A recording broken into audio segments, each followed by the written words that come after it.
Good morning and welcome to Sunday Magazine. I'm Brian Hughes. On this week's edition, I'll be speaking with Dr. Tracey Wilen, the author of numerous books on women in the workplace, about why 2015 is the year of Woman Up, as we mark the month of March as Women's Month. Magic 93's Frankie in the Morning speaks with Colin Riccabon from the Red Cross, who discusses Red Cross Month during March. And I'll feature an encore of my interview with Michael Boyd and his Facebook group's plans to bring a Reading Terminal Marketplace to the troubled mall at Steamtown in Scranton. It's all coming up. Sunday Magazine gets started right now.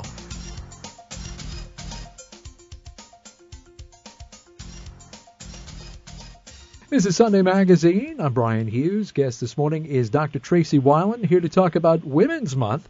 That is the month of March. And the Woman Up seems to be the key phrase of 2015. Good morning, Dr. Wilen. Oh, good morning. Thank you for having me. Not a problem. Tell me why 2015 should be an up year for women in the workplace. Well, you know, Brian, I've been tracking for a number of years trends about women in all generations, young generations, our millennials, our Gen X, and then even our boomers and more seasoned women. And I saw a lot of momentum starting in 2014, and I see this momentum continuing into 2015. And so I say that I'm very up on women in 2015, so we need to women up. Now, are there any particular fields in the business world where you feel women are going to be strong, or is it just all across the board? Oh, well, I think in the corporate sector, I think women have a lot of opportunities. I think in self-employment, entrepreneurship. So I think there's a lot of, and even politics. So I think there's a lot of areas that women will excel and continue to excel in. Interesting enough. Now, you're an author. You've authored 11 books. Your most recent book, Employed for Life, 21st Century Career Trends. Tell me about some of these career trends. Sure. So the way that I look at my research is I feel that technology is rapidly accelerating the pace of society. It's changing the nature of work, changing the skills that we need in a digital world, careers, and even has facilitated women's opportunities. So, you know, a lot of the opportunities that we have today didn't exist years ago, and a lot of that is because of technology. For example, things like eBay and Elance really didn't exist until we had the Internet. And now people can start businesses, literally within an hour because of the Internet. People can take international currency. People can find part-time work. In fact, 40% of the Americans are actually working as freelancers, all because of technology giving us more really a leveled landscape. And there are a lot more choices for women now rather than just making the choice of working or being a stay-at-home mom. Technically, you can do both. Oh, yeah. I think in the past, women were, as you said, a nurse, a teacher, or stay at home. And now women, and I think a lot of that has to do with role models. Women are seeing that they can be successful in a number of areas, and they are successful, whether it's in the corporate world, whether it's in entrepreneurship or music. I mean, let's face it, women are really accelerating in a lot of areas today. This is Sunday Magazine. Guest this morning, Dr. Tracey Wilen, here to talk about Women Up. Woman Up, actually. It's Women's Month, the month of March. And tell me, you've done a lot of speaking, like all over the country. What is the big issue that women have come up and discussed with you? So I think the big opportunity that women talk to me about is that they have so many more options today. And a lot of that has been created through technology. I think the second, I don't want to say it's an issue, it's a reality, is that we're living so much longer. We're living in many cases to 100 or 100 and plus. And so the reality of working much longer is top of mind for many people, because in order to live to 100, you need to be able to afford to live to 100. And for many people, that means that they'll be working for 50 or 60 years. And for a lot of us, we were groomed by our parents that we would only be working maybe 25 to 35 years. So it's daunting. And I think when I talk to women, it's more around how do I afford, how do I keep employed for life, how do I stay healthy, how do I stay technically agile so that I can continue in the workforce for maybe until I'm 80 years old. And I think that's a big reality, not only just for women, but also for men. But I think even more so for women, because right to date, they do live longer than men, and they have to think about the future. Don't rub it in, Dr. Wilen. Well, those numbers are changing, so, Sure. but for now, women are living longer than men. And that was actually one of the trends that I saw. The AARP, which is a professional association for people over 50 or 55, noted that as women are living longer, they're changing the landscape of what they do after retirement. So, for example, they travel. They're really spearheading a lot of domestic and international travel. They travel in groups, and there are now associations for women to find other women to travel with. And they do it, you either do a bucket list, or they do it because they wanted to have see their family, or they just do it because they're getting a summer vacation that they never had. And then on the flip side, because they're living longer, they're returning to the Golden Girl days. Remember that show? Sure, where there were 4 women over 55 who were either widowed or divorced, and they shared a house. They shared a house in Florida, and they shared the responsibilities, the finances, and it was safer, and they had a community. And so women today who are over 55 are also spearheading this trend again, and I think that's very exciting because it's showing that women of all ages are very creative and continue to lead us.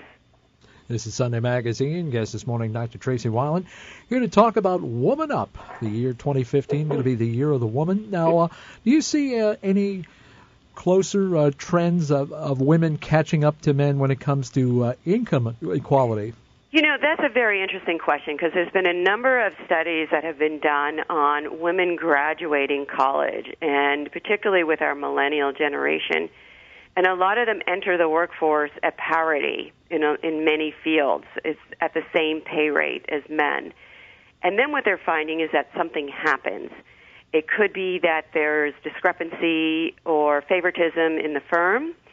It could be that women are not taking the same amount of risk that men might be taking to increase their income, or it could be that women are not speaking up and making themselves more visible for opportunities that could yield them higher incomes. So it's hard to assess right now, what is happening, and it varies by industry and field.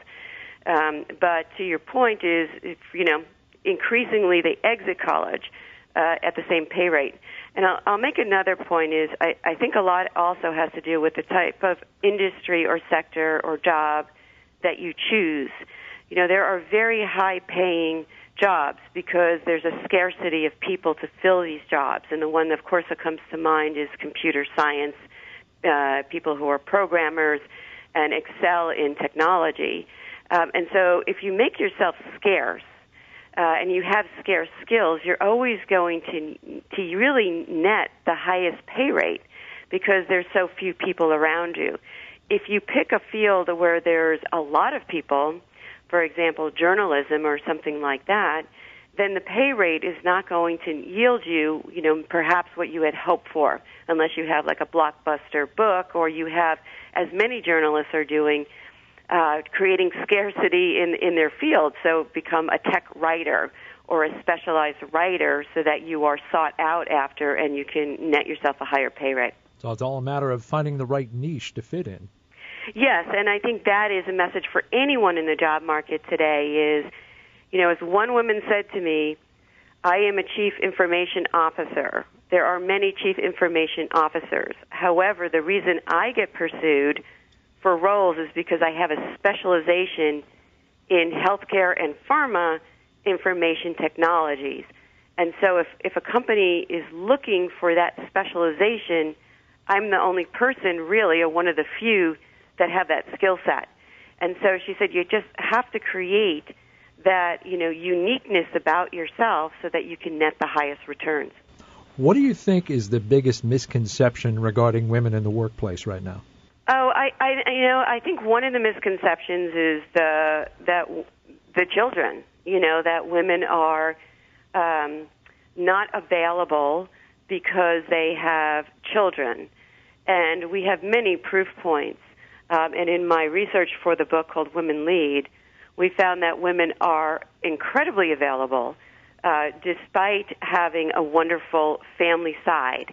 And let me explain is I met a CEO who had 8 children, and she said that the reason why she can be a chief executive officer and have 8 children is because, number one, she has a supportive husband, right? And they split it. It isn't her responsibility, just the children.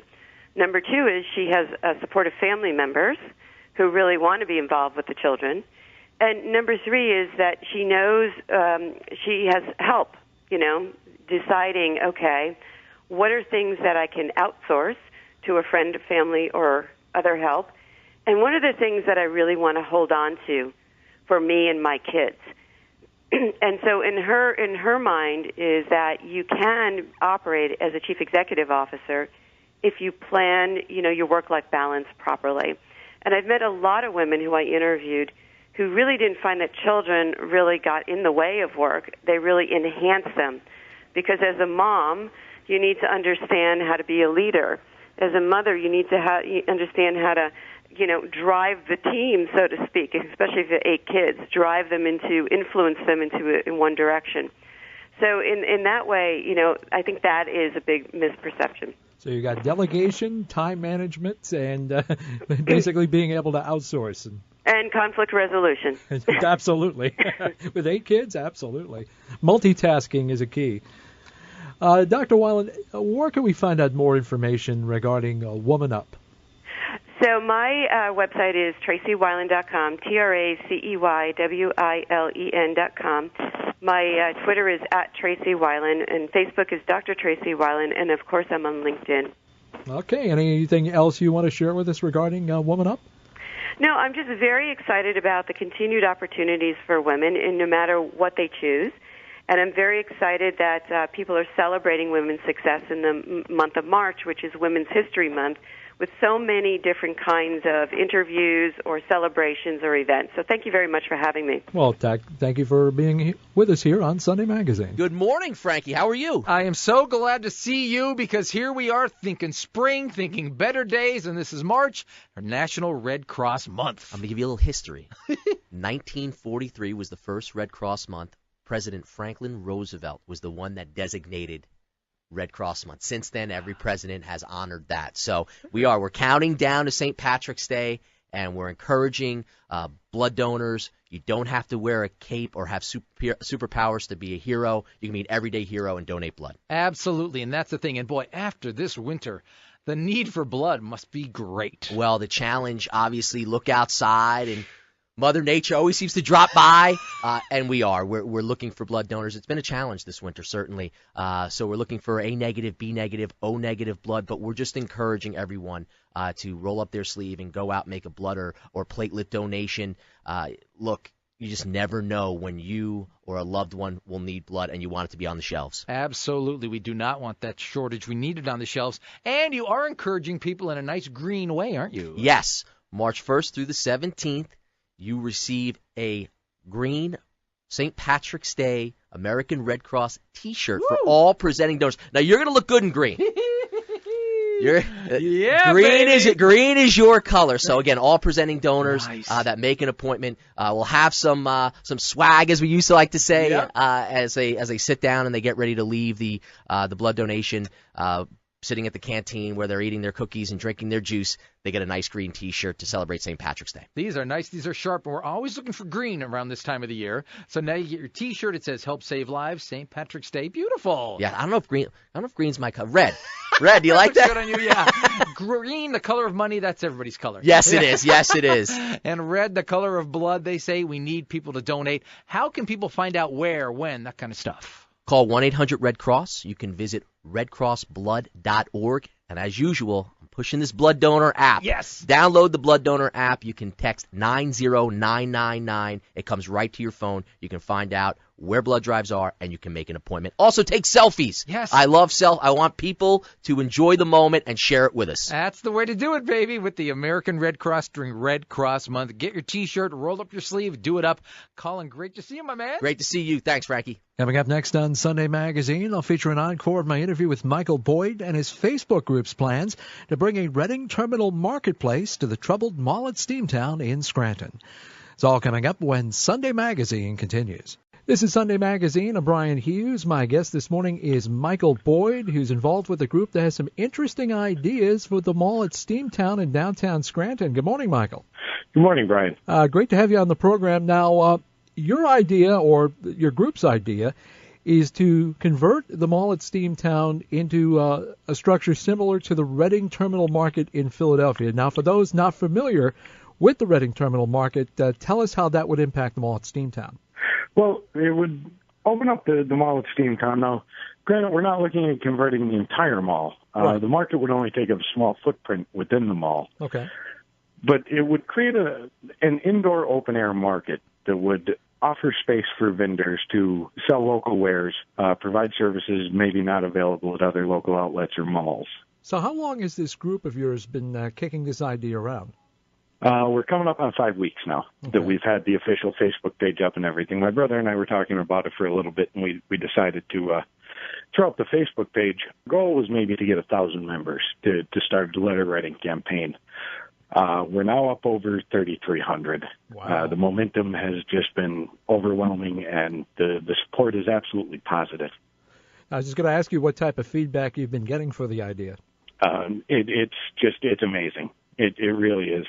This is Sunday Magazine. Guest this morning is Michael Boyd, here to talk about the proposal that he has and his group of converting part of the mall at Steamtown in downtown Scranton into a structure similar to the Reading Terminal Market in Philadelphia. Now, scope-wise, how large is the Reading Market compared to the size of the mall at Steamtown? Oh, the Reading Market's very small compared to the mall at Steamtown. I don't know the exact number as far as square footage goes.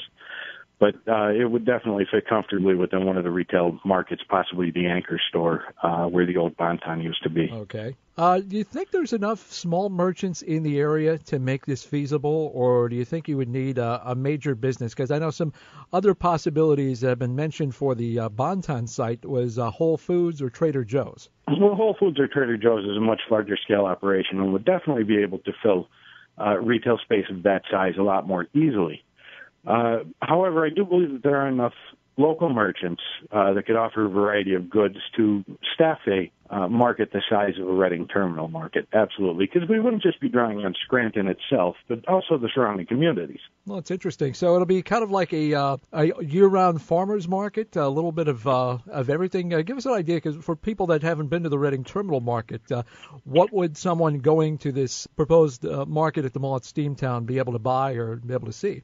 Well, remember that the Reading Terminal Market in Philadelphia is a destination. A lot of people go to Philadelphia specifically for the Reading Terminal Market because it offers a variety of goods that usually can't be purchased in larger retail stores. They have a microbrewery there with a little restaurant. They have local pizza makers, local produce, local meat farmers. So it would be something like that in our area as well. So in essence, yes, a year-round farmers market that could offer, fresh produce in the spring and summer months when it's in season, but also, other sustainable markets that could function year-round that don't rely necessarily on harvest times. This is Sunday Magazine. Guest this morning, Michael Boyd, here to talk about a future proposal for the mall at Steamtown in Scranton. Have you gotten plans on paper yet? Do you have a proposal set up, or is this still pretty much a work in progress? This is still a work in progress. Like I said before, our original goal was maybe 1,000 people for a letter writing campaign. But with the momentum moving forward this quickly and this positively, we've decided to kind of reorganize and take a better look at how we could best utilize this momentum and support that we have from the community. Now, have you had any contact with any mall officials or city or county officials about your idea? We have not reached out yet. What we're doing is we're still organizing our letter writing campaign. We want to make sure that when we do this, it's done correctly.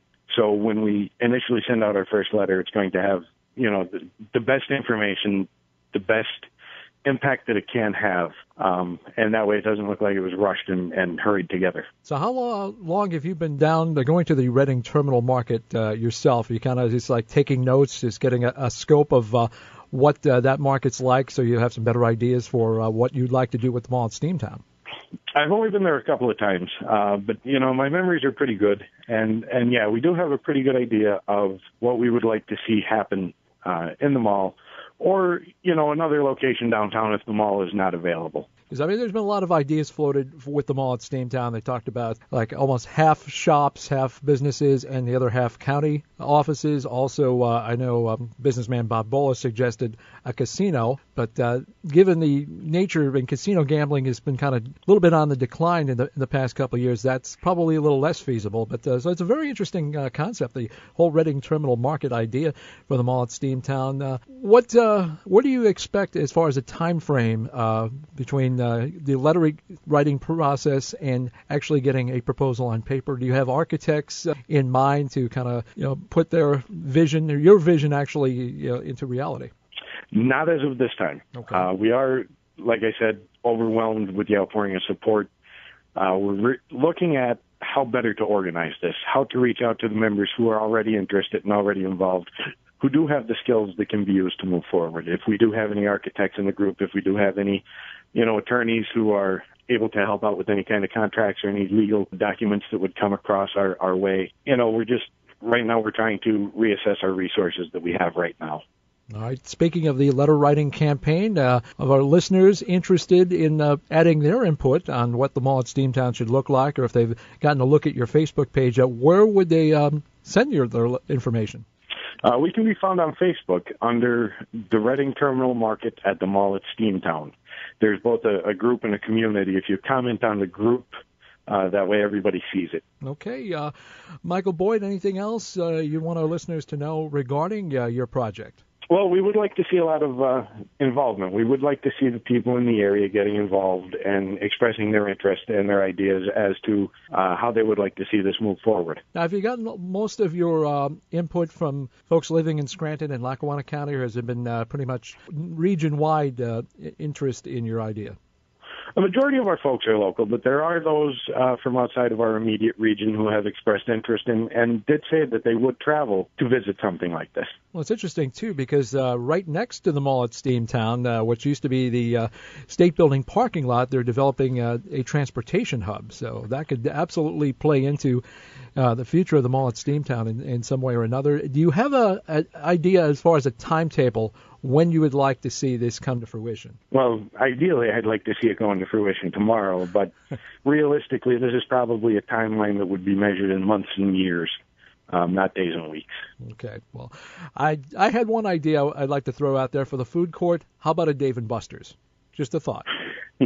People have brought that up, and the reason that they bring that up is Dave & Buster's is a business that, number one, we don't already have in the area, and number two, that kind of caters to the entire family. You have something for the adults, you have something for the kids with the game room. Just trying to be a helper, Michael. Just trying to get this process moving along.